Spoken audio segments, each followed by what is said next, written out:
Xo'p, azizlar, demak, bugungi kun savolimiz ekub va ekubga oid bo'lgan ekan. Xo'p, o'shani tahlilini ko'rib qo'yamiz. Demak, ikkita son bor ekan. O'sha sonning ekubi, ya'ni ular 3n ga 4n ekan. Ekubini topib va keyingisi esa ekuk ekan. Ekuk u esa 4n ga 5n ekan. Xo'p, o'shalarning yig'indisi 84 degan ekan. Biz ekubi bilan ekukni topib olishimiz kerak. Xo'p, o'zi ekuk nima deydigan bo'lsak, ekub bu qisqaradigan son, qisqaradigan.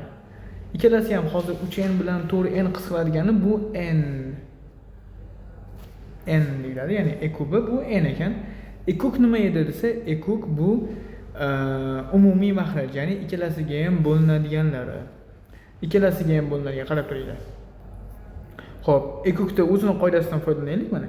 Ikkalasida borini olardik, ikkalasida bori n va qolganlarini ham olib qo'yardik. Qolganlari mana misol uchun 4 ga 5, 4 kare 5 bu 20. Bo'ldi, o'yin tugadi. Demak, bitta ekubini topdik, n ekan. Qo'shamiz, ekuk esa 20n ekan. Qo'shsam 84 bo'lar ekan. Xo'p, shunda 21n 84. Shunda n soni teng bo'lar ekan 4 ga. O'zimizdan n ni so'rayotgan edi. Demak, javobimiz 4 bo'lar ekan.